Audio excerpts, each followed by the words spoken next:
So hello friends, welcome to my channel MN Coaching Center. So today I'm going to explain your 12th standard second chapter, that is electrostatic potential and capacitance. So let's come to the introduction of this chapter. So in chapter 6 and 8th of class 11th you may have learnt about the potential energy was introduced. There was potential energy was introduced when an external force work in a taking a body from the point to another against the force like spring force or gravitational force, and that work gets stored as a potential energy in the body, as you learnt in your 6th and 8th chapter of your first PUC. So here the sum of the kinetic and potential energy is thus conserved, and force of this kind are called as the conservative force, that is conserved, no, so that's why it is called as conservative force, it is called as. And also spring force or gravitational force is also an example of conservative force, the spring force or the gravitational force. And also Coulomb force between two charges is also a conservative force, and the masses in the gravitation law are replaced by charges in Coulomb's law. By the charges it is replaced in Coulomb's law, and thus the potential energy of a mass in a gravitational field. So we can define electropotential energy of a charge in an electrostatic field. We can define it as, and consider an electrostatic field E due to some charges configuration. So for simplicity, let us consider as the field E due to charge Q placed at a point at the origin. It is placed at the origin, and now let us imagine that we bring a test charge Q from a point R to a point P against the repulsive force due to the charge Q with reference in 2.1. They have given the diagram like this. We will bring, let us imagine like that. So both q and small q and capital Q are both are positive, or they both are negative. We can also say two remarks may be made here. First, we assume that the test charges of the Q is also small, that it does not disturb the original configuration, it does not disturb the small q, we imagine, and namely charges Q at the origin. And the second in bringing the charge Q from R to P, by bringing the charge of Q from R to P, so namely the charges of Q at the R to P, the external force F just enough to counter the replace electric force. To replace the electric force, the external force is just enough, they are saying in this situation. So thus work done by external force is moving a charge Q from R to P. So we can write as work done W is equal to like S or F into D, or we can write like this, F into D, or we can write that plus or minus we can write. And the work done against A, it is yes, that is looking like S, that is electrostatic repulsive force that gets stored as a potential energy in that.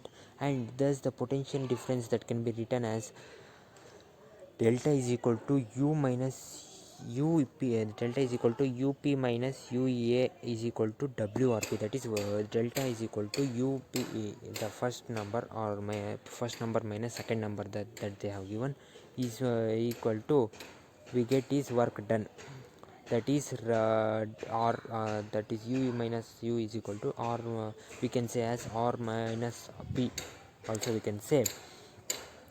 And therefore we can define the electric potential energy of the electric potential energy difference between 2 points as the work required, as on work they are doing, we can differentiate.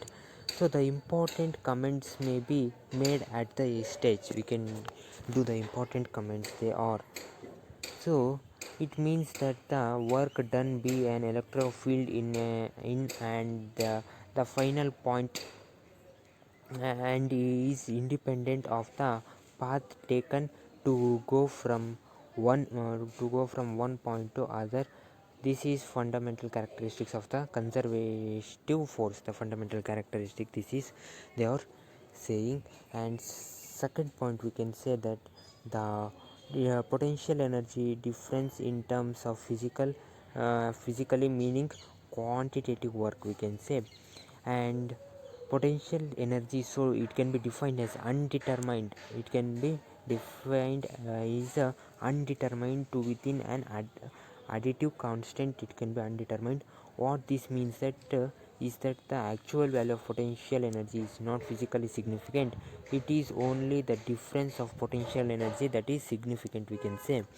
So we can always add an arbitrary constant a to potential energy at every point, since this will not change the potential difference, it will not change, the potential difference stays as it is. And but put it differently, there is freedom choosing the potential of choosing of the point where potential energy is zero. There is freedom to choose the potential point where potential energy is zero, we can say. So we can write work done is equal to up minus u is equal to up minus ua is equal to up, we can write. So P is potential energy, and the work done in the external force, we can say. So what is electrostatic potential? Let's learn about what is that electrostatic potential. So consider any general static charges configuration. We defined the defined potential energy of a test charge q in terms of work done. It should be defined that. Let us consider like that. And the work is obviously proportional to q. Let's consider charge q, it is proportional, let's consider. Since the force of at the point of q e, where e is the electric field at the point due to the given charges configuration, it is therefore that the result quantity is independent of q. In other words, work done per unit test charges is characteristics of the electric field association with the charged configuration, and we can say this leads to electric potential due to the given charges configuration. This lead to the electric potential, we can say that. And also it can be written as vp minus vr is equal to up minus ur by q. It can be written as it can be written. So in other words, the electrostatic, here they are given electrostatic at the point in a region with electrostatic field is the work done in bringing the unit positive charge from infinity to that point. It is saying that it is infinity the charges we can to that point we can infinity charges we can bring. And the qualified remarks made earlier regarding potential energy also apply the definition of potential to obtain the work done per unit test charge. To obtain the work done to per unit test charge, it also defined like that. So let's learn about potential due to a point charge. So let's consider for definiteness. Take q to be positive.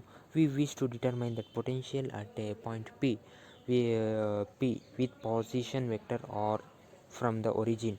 For that we must calculate. We have to calculate the work done in bringing the unit positive charge, that should be calculated from infinity to the point p. From infinity to the point p, that is potential. Here they have given diagram.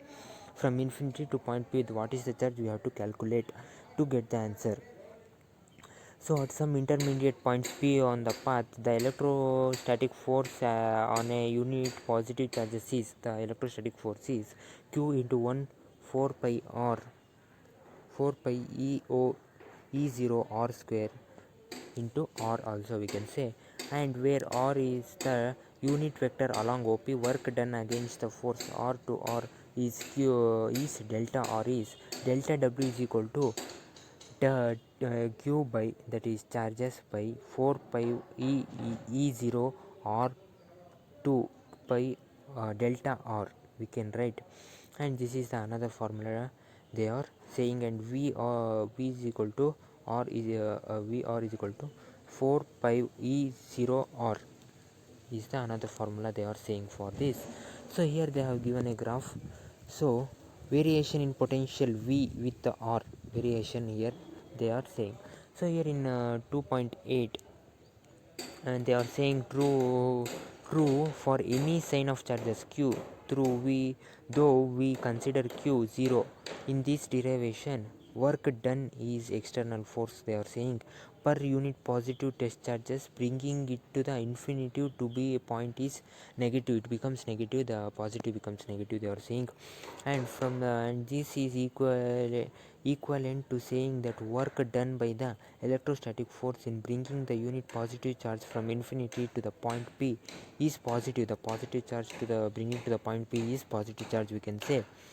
And also thus finally we can say that constant with the choose that potential at infinity be 0, the potential energy that we taken as infinity, but finally we can say it as that is 0, we can say. So potential energy due to electric dipole. So there is it is total charge is 0, as you know, potential energy. So it is the characteristics of the dipole moment vector p whose magnitude is q into 2a, that magnitude should be, and which point in the direction from q to minus q to q it should be pointing. So like this you have to return the quantitative. So here in the next page they are showing the diagram of quantitative involved in the calculation of potential due to dipole. So thus the potential due to the dipole to the sum of the potentials due to the charges q and minus q, the formula is v is equal to 1 by 4 pi e0 by q by r1 minus q by r2. This is, and q we can represent it as r square by r1 is equal to r square plus a square minus 2a r,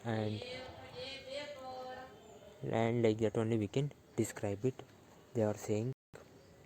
So this is the formula. So we can take r square by 1 minus 2a cos by r. So r square is equal to r square 1 minus 2a. So like that only we can write it as is equal to 1 by r1 minus a by r caso, r1 by r1 minus a r by c is equal to ca cos theta, we can write that. And v is equal to q by 4 pi eo is equal to 2 cos theta by r square is equal to p cos theta 4 pi eo by r cube, we can write it as. Now p cos theta is equal to p into r, we can write. So where v is equal to 1 by 4 pi eo is equal to p into r, where r square will get. So when we calculate it, v is equal to 1 4 by pi e by 0 p by r square we will get, like this we will get. So the important contrasting features of electric potential of a dipole from due to a single charge is the potential due to a dipole depends on not just on r but also on the angle between the position vector r and dipole. It also depends on the vector p and auxiliary symmetric of about p and vector p and positional vector r. On this it depends, and if it is large distance the dipole is 1 by r square, we can take it as they are saying. So next potential due to a system of charges. So potential due to a system of charges. So potential v1 at p due to charges q1 is, so we can take v1 is equal to 1 by 4 pi e0 is equal to q1 r1, we can take as we taken in last sum, and that it becomes v is equal to v1 v2, and it keeps on going on the velocity or vector, sorry, velocity not vector, keeps on going. So we can take as 1 by 4 pi e0 is equal to q1 q2 by r is r1 by r2 is equal to qa till qn by rn, it will be keep on going on. And also we will get v is equal to 1 4 pi e0 is equal to into q by qr, like that only this formula we get, because gets. And here they have given some sums on this formula, so you have to solve that sums on this on the this formula, the sums based on this formula. So next is equipotential surface. So in last thing when we solved that potential difference potential in the dipole, we got formula as v is equal to 1 4 pi e0 into q by r we got. So when potential is in equipotential surface, it will be keep on traveling, means means what happens means this shows that V is constant if R is constant. V is constant, we can say, if R is constant. There the equipotential of a single point charge or if it is spherical surface entered at the charge. If it is now the electric field lines for a single charge Q or radial lines starting way from the ending charge, and the potential can be negative or positive, we can say. It can be anything. This is true in a general. For any charge configuration, equipotential surface through a point is normal normal to the electric field. The equipotential is normal to the electric field, and this proof is given in a statement. Is simple. It is simple in a statement it is given. So see here, you can see equipotential. There's lines are moving in a equipotential surface for a uniform electric fields are moving in that, you can see in this image. And for uniform electric field, E says along with x-axis, and equipotential surface or plane normal to the x-axis, we can say. And there are two types, diplotic and equipotential surface are two types, that are dipole and two identical positive charges. First one is dipole. Here A is showing here in second figure, that is dipole, and in second is two identical positive charges. The second they are showing is big one. So like this, the equipotential difference surfaces are there, two types. And relation between fields and potential, what are relation between them? So V and V plus 8V also we can say, or GV also we can say. So E is equal to V minus V plus 8G is equal to 8V is equal to A minus A G or 8, you can say it as G or GV is equal to. So like that only we will get it is like SV by SL. So plus or like that only we will get, and the electric field in this direction, this formula we will get is equal to SV by SL is equal to plus SV by SL. So electric field in this direction in which the potential decreases steepest, here potential difference decreases, and the magnitude is given by the charges in the magnitude of the potential per unit displacement normal of the equipotential surface at that point. It is normal, they are saying here. So this was your chapter electrostatic part 1 video. So I will explain the other chapter in my next part. So till here you understand, I think so, the electropotential difference and potential difference in a dipole and the equistatic potential difference. So okay, equistatic potential. So okay friends, I will explain the next topic in my next video. So till then, watch my video, like the video, comment on my video, and subscribe my channel MN Coaching Center for more video. Okay friends, bye, you take care, have a nice day friends, bye.